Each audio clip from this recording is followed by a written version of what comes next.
aspect of Islam that it's something we all practice, we all bring into our lives. And that is the concept of barakah, concept of blessings, having a blessed life. Barakah is a very important concept, and it's something that everyone can experience. Everyone, it's a little bit of effort, can experience barakah in their life. So let's begin with the discussion of what is barakah.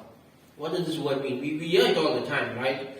When someone says there's no barakah in time, or they say there's too much barakah in the food, right? It's a word we use all the time. What does barakah mean? Barakah translates as blessings. And it essentially means that Allah subhanahu wa ta'ala puts more goodness and value and abundance into something than seems logically possible. In a way, barakah is a karamah. It is a miracle that Allah gives to whom He wills. And it is one of those karamats or miracles that almost anyone can experience. We know a certain level of miracle you can only experience when you are pious, right? Barakah isn't only for the pious. Anyone who asks Allah for barakah can experience barakah in their life. Now some of us, we may think of barakah as relates only to money, right? We think money can have barakah. And even you think about barakah, we think only about our money having barakah. But in reality, barakah can be in anything. In anything. You can have barakah in your money, in your wealth, which means, for example, you may not earn much, but you and your family are able to live comfortably off it. And you are content and you are satisfied, you don't owe anyone any money, you don't have any problems. There is barakah in that money. You could have barakah in your time, where you spend an hour doing so much work that it takes other people an entire week to do the same. Or you do so much work in 1 year, it takes people 10 years to do the same.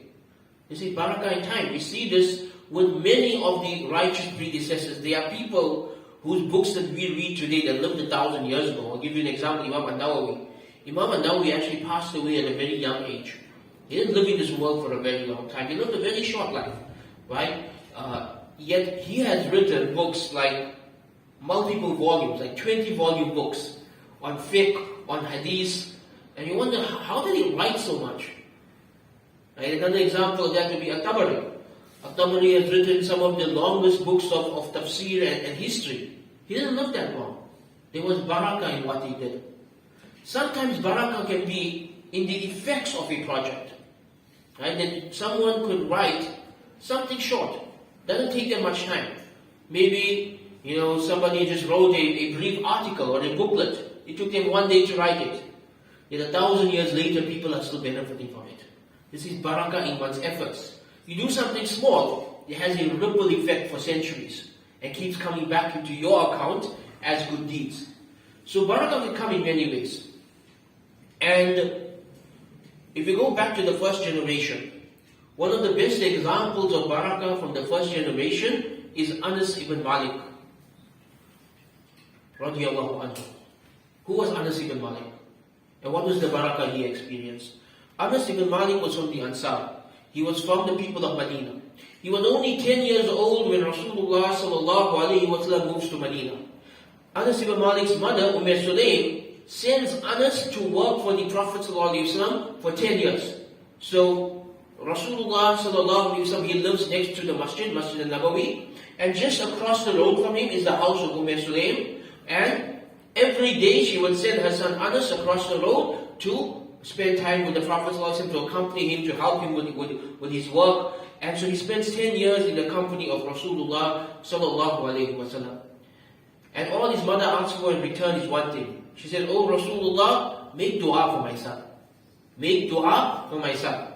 And there's different versions of the dua that are narrated. The one in Sahih Muslim goes as follows. Rasulullah sallallahu alayhi wa sallam made dua for Anas ibn Malik and said, "Allahumma kthir malahu wa waladahu wa barik lahu fi."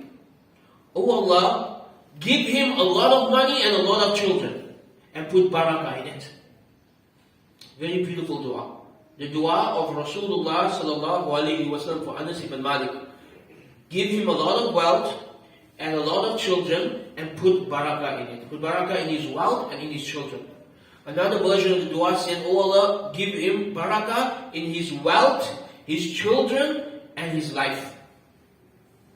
Anas ibn Malik's life becomes one of barakah. His life itself becomes a miracle. It becomes a proof of prophethood. Rasulullah made this dua for him, and his dua comes true. How?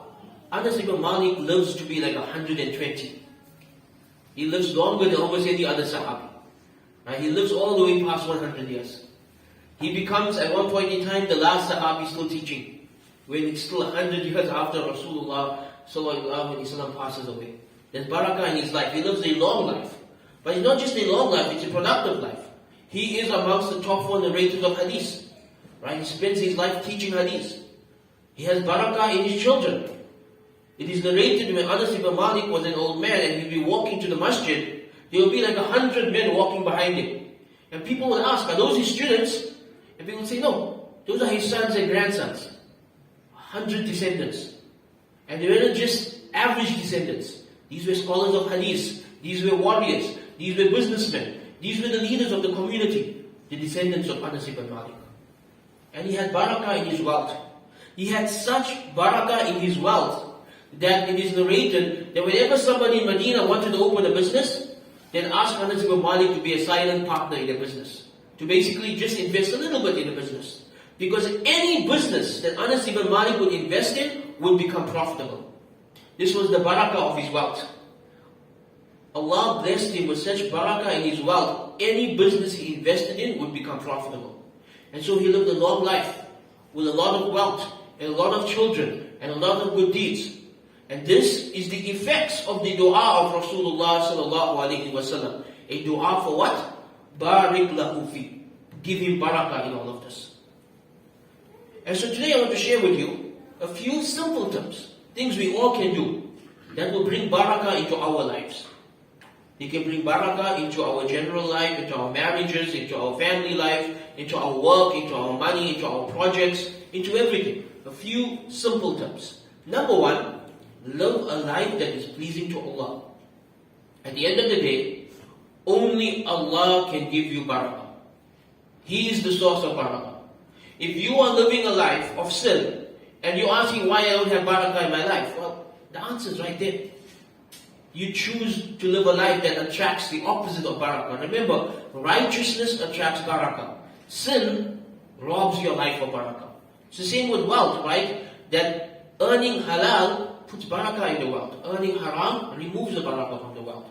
So, the number 1 tip, the simplest tip, strive to live a life that is pleasing to Allah, and that itself will bring barakah into your life.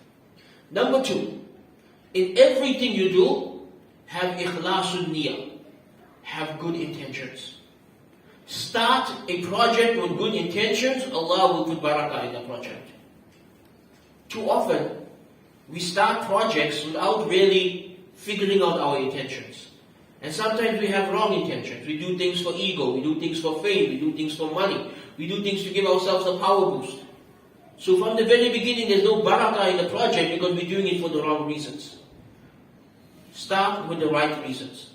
Whatever you do with your life, do it for the sake of Allah. Whatever you do with your life, do it with noble intentions. If you start something with a good intention, Allah will put barakah in it. The third rule, a very simple rule. The Prophet ﷺ said, Allah has put barakah in the early hours of this ummah. Allah has put barakah in the early hours of this ummah. Meaning what? Start your day early. Start your day early. Those early hours, the Tahajjud time, Fajr time, and an hour or 2 after Fajr, that time is the most blessed time of the day. For worshipping Allah, for studying, for doing good deeds, for writing a book, for thinking, for meditation, for contemplation, for anything. Wake up early and take advantage of those hours. Even if it's to worship Allah. That worship of Allah in those hours puts barakah in the rest of your day. Some people feel like to get barakah in your day, you have to do your work at that time. No, you don't have to do your work at that time. If you work 8 to 5, you work 8 to 5, right? But you can still use those early hours to worship Allah, to make dua, to do istighfar, to work on a side project, to sit and think. Nowadays we don't think enough. Just sit and think. When it's quiet and the noise is gone and you're not distracted, to sit and do some self-reflection. Take advantage of the early hours, and you will find barakah in your entire day. Another simple tip for barakah is what I spoke about 4 weeks ago. And a few weeks ago I spoke about balancing contentment and ambition. This is one of the ways to attract barakah into your life. Be ambitious in your goals. Be ambitious in your pursuits. But at the end of the day, be content for whatever you earn for that day. This balance brings about barakah. Ambition will make you work hard. Contentment will make you find inner peace. Working hard while having inner peace is what brings barakah into your life. And so try to find balance between contentment and ambition. Another important tip to attract barakah into your life: focus on the quality of your work, don't focus on the end result. A very important principle. The results of anything are not in our hands. The results of anything are not in our hands. It's all qadarullah. If you start a business, it is the qadar of Allah whether that business does well or not. If you start a job, it's the qadar of Allah whether you excel at that job or not. Right? In anything you do, the results are dependent on Allah. Allah is not going to ask you about the results. Allah is going to ask you about your efforts. So instead of focusing on the results and being stressed out about the results and having anxiety about the results, focus on what is within your control, which is doing the best job possible. In every aspect of your life, do the best job possible. If sometimes, for example, parenting, sometimes we're so stressed out about what our child is going to grow up to be, that we don't focus on here and now. Don't be stressed out about 5, 10, 20 years down the line. Focus on doing a quality job now. So whatever happens down the line, you know, I did my best. And doing your best is what brings barakah into your life, in every aspect of your life. And so focus on being your best, on doing your best, on putting ihsan into everything you do, and this will attract barakah into your life. The next step, what we all should know and we all should be practicing: be generous. Live a life of generosity and you will attract barakah into your life and everything. And most of us already know this about money, but it's a reminder we all need. The more you give, the more you get. Right? This is the barakah of money. Your zakah, your sadaqah, your gifts, whatever it is that you are giving, it always comes back to you multiple times over. You want barakah in your wealth? Never be stingy. Never be miserly. Just focus on being the best that you can in terms of generosity. But generosity is not only with our wealth. Be generous with your time. Be generous with your efforts. Be generous with your knowledge. Give, and Allah will give you more. This is a primary principle of barakah. You want barakah in anything, share it with others. And finally, to attract barakah into our lives, a very important tip: make sure you maintain family ties. The Prophet ﷺ said, whoever wants to live a long life and have a lot of wealth should strive to maintain family ties. So Rasulullah ﷺ attached barakah in one's life and wealth to the maintenance of family ties. We live in a time where people cut off ties too easily. The smallest of arguments that people don't talk to their siblings or their parents anymore. Always work on creating muhabba, love in the household. And again, when we talk about family, we're not just talking about the Western concept of a nuclear family. That's alien to Islam. No. When we say maintain family ties, we mean with as many people as possible. If you can maintain family ties with your cousin's cousin, that's even more barakah for you.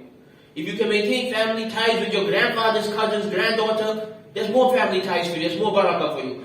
As big a circle as possible, maintaining good relationships with as many relatives as possible will bring more and more barakah into your life.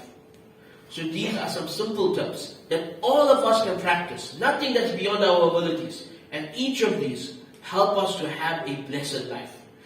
To repeat, live a life that is pleasing to Allah, always have good intentions, wake up early, be content yet ambitious, focus on the quality of your work, be generous with your time, money and knowledge, and maintain family ties. If we do all of this, then inshallah, we will experience barakah in our lives, in our wealth, in our homes, in everything that we do. Wa akhir da'wana alhamdulillahi rabbil alameen.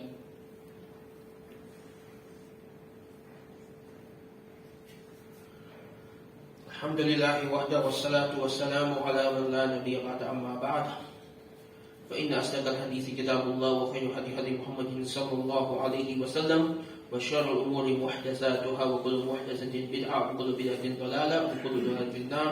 قال رسول الله صلى الله عليه وسلم من صلى عليه واحدة صلى الله عليه عشرة. To conclude today's discussion, I want to share with you 3 simple acts of worship that we can all do hundreds of times throughout the day. These 3 acts of worship bring barakah to your life. Simple things. Number 1, everything you do begin with Bismillah. Anything that the name of Allah is recited upon will be blessed. There are many benefits to starting every action with Bismillah. And we know in our religion we are taught to say Bismillah before you eat, to say Bismillah before you sleep, to say Bismillah even before you are intimate with your spouse. Every halal action begins with the name of Allah. And when you begin an action with the name of Allah, you bring barakah into that action. Right? In everything that you do. So let's make this a habit. Let's make it a habit that throughout our day, everything we do, we say Bismillah. To such an extent that if you're a businessman, for every single sale, say Bismillah. A customer comes to you, say Bismillah before you start ringing them up. Barakah in that sale. You open your shop in the morning, say Bismillah when opening your shop. Put barakah into your shop. Let us begin every single action throughout the day with Bismillah. Number 1, this keeps us conscious of Allah subhanahu wa ta'ala. Number 2, it stops us from doing wrong actions, right? Because you're not going to say Bismillah before doing something bad. Number 3, it puts barakah in all of those actions. You're starting a long-term project that's going to take you many years.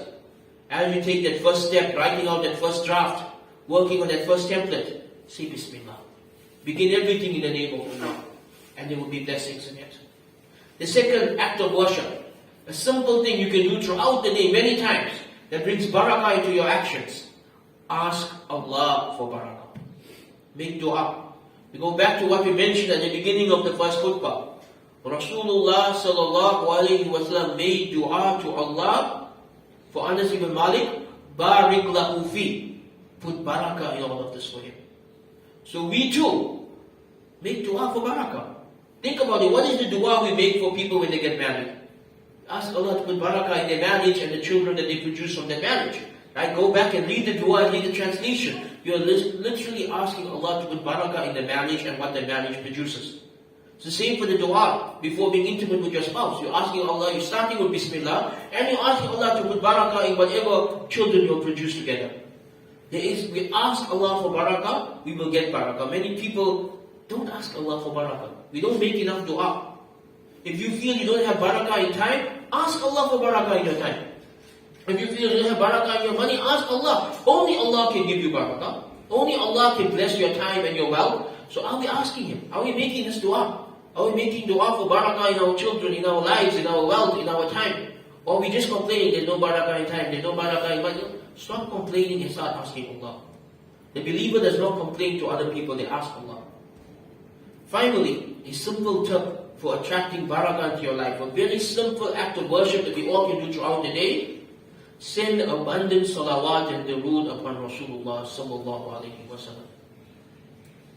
Rasulullah sallallahu alayhi wa sallam said, Man salla alayya wahida sallallahu alayhi ashara. Whoever sends blessings upon me once, Allah sends blessings upon him 10 times. Every time you send salawat upon Rasulullah sallallahu alayhi wa sallam, Allah rewards you with 10 times barakah. Now imagine you do this over and over again throughout the day, throughout the month, throughout the year. Salawat upon the Prophet sallallahu alayhi wa sallam is one of the most important du'as you can make. Because you are making dua for the beloved of Allah. And in return, Allah blesses you with barakah in everything that you have. And so we know today is the day of Friday, and it is from the Sunnah that on the day of Jummah we increase in our salawat. That we send salutations upon the Prophet sallallahu alayhi wa sallam even more. So let us build these habits. These are all simple habits. They're all habits of the tongue. They're all things that you have to say. They don't take more than a few seconds. It doesn't take more than a few seconds to say Bismillah before you start an action. It doesn't take more than a few seconds to say, Oh Allah put barakah in this project. Put barakah in my time. Put barakah in my children. It takes a few seconds to make these du'as. It doesn't take more than a few seconds to say sallallahu alayhi wa sallam. It doesn't. So let us fill our days with these du'as and with these acts of ibadah and with these important and blessed statements, because these are things that bring barakah to your life. And if you meet people who live a life that is blessed, you will find that they have these habits. It is a very consistent thing throughout the world. When you meet somebody who has a blessed life, you will find it to be from the people who are generous, from the people who maintain family ties, from the people who begin everything with Bismillah, from the people who make abundant dua, from the people who love Rasulullah sallallahu alayhi wa sallam and send salawat upon him. These are consistent practices that you will find in the lives of anyone you meet who seems to have a blessed life. So if we want barakah in our lives, if we want a blessed life, if we want a life where Allah is taking care of us and He's putting extra blessings in everything that we do and everything that we say and everything that we produce, then there are very simple steps to doing so. And if we take these simple steps, then we too can experience karamat, we can experience these miracles from Allah subhanahu wa ta'ala of barakah in our wealth, barakah in our families, barakah in our time, barakah in our projects, barakah in everything we do. We end by asking Allah subhanahu wa ta'ala to put barakah in our lives, to put barakah in our children, to put barakah in our wealth, to put barakah in our projects, to put barakah in everything that we do and everything that we say, and to make us from the people who are blessed. رَبَّنَا آتِنَا فِي الدُّنْيَا حَسَنَةً وَفِي الْآخِرَةِ حَسَنَةً وَقِنَا عَذَابَ النَّارِ رَبَّنَا هَبْ لَنَا مِنْ أَزْوَاجِنَا وَذُرِّيَّاتِنَا قُرَّةَ أَعْيُنٍ وَاجْعَلْنَا لِلْمُتَّقِينَ إِمَامًا اللهم اكفنا بحلالك عن حرامك وأغننا بفضلك عمن سواك اللهم انصر المجاهدين في فلسطين اللهم انصر المستضعفين في فلسطين اللهم أعز الإسلام والمسلمين اللهم أعز الإسلام والمسلمين اللهم أعز الإسلام والمسلمين سبحان ربك رب العزة عما يصفون وسلام على المرسلين والحمد لله رب العالمين. أقم الصلاة.